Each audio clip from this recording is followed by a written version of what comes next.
I can ask another question again, but let's let everyone have their opinion. Please step to the microphone, state your name and address, and ask your question to the professional. Hello, my name is Elizabeth Soldati, and I live at 15 Zane Lane off of Rising Road. Can you hold the microphone to your, take it out, that works better, thank you. Okay, I wanted to address some of the issues, obviously, that were floating around on social media. One of which was obviously the attorneys that are being discussed this evening, Brad Twp and David Mongillo. They are from the Attorney Tucker in Arnsberg Environmental Group. And I just want to say, this is the first time I've seen this, so I don't know who made it, but clearly somebody did. But anyways, I did call Brad Twp last night, and I asked him if he was coming to the meeting after I seen that you guys, are still having the environmental engineers here to answer our questions. And he told me that he was dismissed and is no longer the attorney on this project. Okay. Can I ask if that's true? It's true. So he's It is true. So, I mean, Ms. Fisher, I guess my question is for you. You just said that an attorney cannot be dismissed in an executive meeting. So why are you saying, Mr. Gizio, that he was dismissed? He dismissed himself. Correct me if I'm wrong. Got up and walked out. You fired him. You told him you're done. Get out. We did not. Did we say you're done? Get out? We did not. We did not. Is there minutes from this meeting that we can look at? We did not. We did not. No, there aren't say minutes that for an you're executive done, get session. out. There aren't He minutes did for not. an executive session. You have another question? He said he would not. We asked him as a majority of our board to investigate the possibility of exiting the contract. His exact words were that he could not do that because as far as he was concerned, or he would not do that because as far as he was concerned, he negotiated a binding contract and he believed that we could not get out of it and that we should seek a second opinion. We didn't scream you're fired. There was no get out of here, you're dismissed. Like, none of that occurred. We can't take that action in an executive session. It has to be done in a public meeting. Does that look like that's the direction it's going? Yes. Are certain board members making this out to be something that didn't happen? Yes. That's true. Well, due to the fact that this has obviously become an escalated topic within the ABB property topic, is it possible to get a second opinion and bring Mr. Twp back in and have both present to the public for the mere transparency of it all? No, he did not represent us very well. He apologized for withholding information from us. He was not very good at all. When we asked for certain reports, there were 10 reports, and shame on me because I missed it, but there were 10 reports that we were supposed to have been provided by ABB within the 10 days of signing the agreement. I realized that we didn't have them. I asked Don, he didn't have them, I didn't have them. We asked Mr. Twp in executive session where these 10 reports were, and he started to say he gave them to Don. Don said, no, you didn't give them to me. He said, oh, well, yeah, I reviewed them and thought they were okay. And I didn't think it was important enough for you guys to read them. You wouldn't understand them. Okay, now the actual statements in the executive session were that when they asked Mr. Twp questions, he'd go to answer them and Fisher, because she can't stop talking, she kept interrupting him all the time. All right, so he didn't get a chance to answer any of the questions. And each comment that she made, he said, you're mistaken on that. It doesn't say that. And she says, I can read a contract. So he said, well, then why don't you get another opinion if you want to believe what I'm saying about my own contract? That's what he said. Liz, I'd like to also say that he made a statement that he kept in touch with Dawn Janusa constantly. Well, Dawn came in and he checked it out. The last time he contacted him was July 7th last year. Yeah. So anyways, wait, let me... Because we told him to stop working on it last July. No, we I didn't. can interrupt for a second because I'm here, I'm not involved. I wasn't at that meeting, but I'm just going to advise everyone here at this table that it's not a good idea to talk about what you all talk about in executive session. I wasn't there, Well, he did. but you, Told everybody. in any event.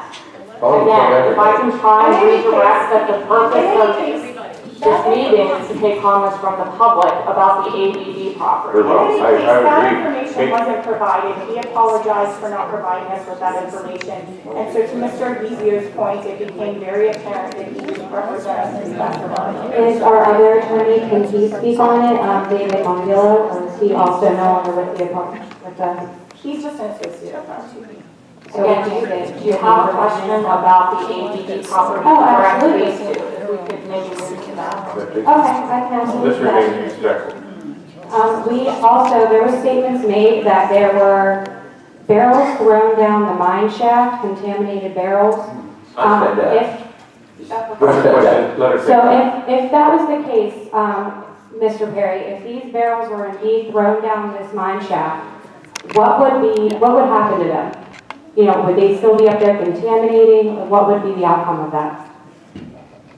There's, to the best we can figure out, there's two mine shafts. One was apparently sealed in 1953, 54 time range, right when they shut the mine down. There was a second mine shaft that was, a building was eventually built over top of it. The best I can tell, it looks like that building was constructed sometime in the late 50s, give or take. But to your question, acid mine pool water is highly corrosive. It's got a pH of about 1.5 or 2. Which is basically, it's an acid. It's equivalent to very, very strong acid mine drainage. Everybody here has seen those pretty orange streams that we have all over the place. Take that, put it on steroids, and that's what you have in a mine pool. There was actually some investigation work that was done associated with the one shaft that was closed in 1994. And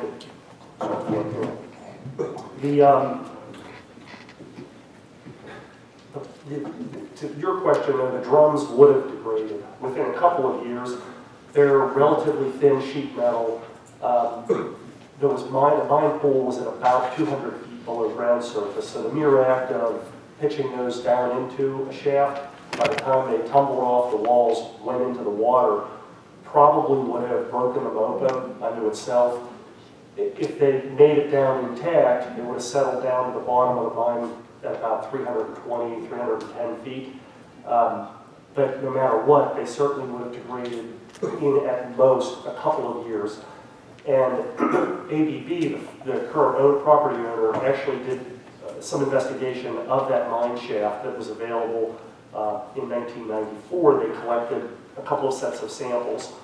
And the analytical data, there were definitely some constituents that were detected in the mine water, but they were fairly low concentrations. There were two constituents that they analyzed for that exceeded DEP's applicable groundwater standards. But that mine pool, even though we did have two constituents that exceeded DEP's drinking water standards, there's nobody in this room that would drink that mine pool water because of the iron, manganese, sulfate content. I mean, it's pretty acidic, so even though it is impacted, nobody would ever use that water as a drinking water source. They also collected a second sample, ABB's consultant collected a second sample at about 250 feet below ground surface. The first one was taken of the water at 200 feet. That second sample was pulled from 250, and all the constituents that they analyzed for, which was a pretty comprehensive list, were all non-detect. I agree with the conclusion that they made. They said that it could be associated with the impacts.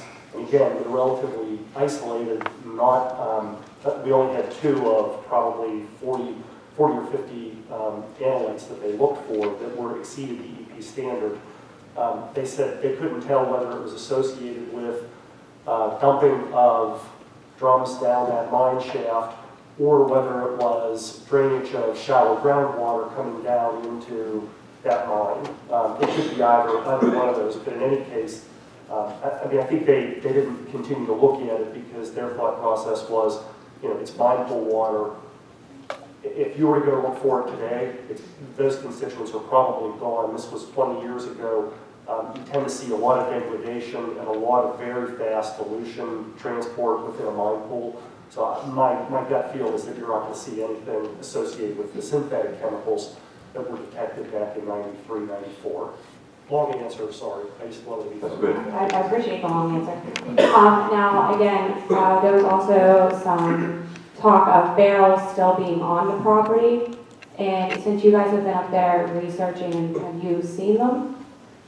Have you found anything? No, Any evidence? ABB, as Dan has mentioned, ABB investigated 17 discrete areas throughout the property. They found drums in 4 of those locations, and this was back in the mid-94 range. They excavated the drums, excavated impacted soils, and they sent the drum carcasses off for disposal. The soils went into the landfill cell that they had generated. But there hasn't been, in the other 13 areas, no drums were identified, even though they did look for them. And we have not seen any indications of significant soil impacts based on the available analytical data. Now, there's additional data that needs to be collected, if it's decided to move forward with this property. But we haven't seen indications of possible drum disposal.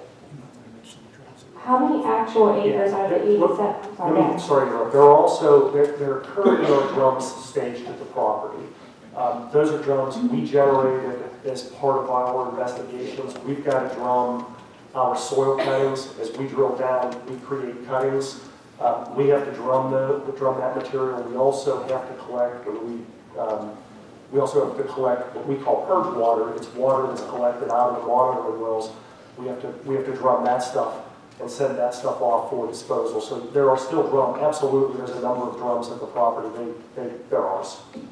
May I ask that maybe we have someone else ask a question? And please, if you wouldn't mind standing in line again, if there is time. Absolutely. Thank you very much.